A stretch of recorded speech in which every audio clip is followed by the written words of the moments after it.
আমরা সবসময় একটি ভুল করে থাকি।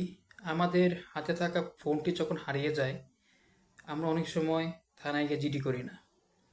ফোনটির দাম হয়তোবা কম, হয়তোবা বাটন সেট, কিন্তু আমরা সেই ফোনটা হারানোর ফলে আমরা যে জিডি করি না, এক্ষেত্রে কিন্তু আমাদের নিজেদেরই বিপদ আমরা নিজেরাই ডেকে আনতে পারি। কীভাবে, চলুন জেনে নিই।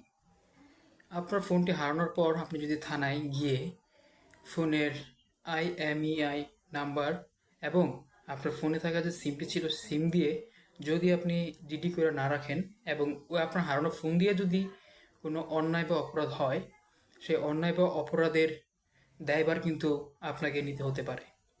সো বি কেয়ারফুল, সবাই সতর্ক থাকুন।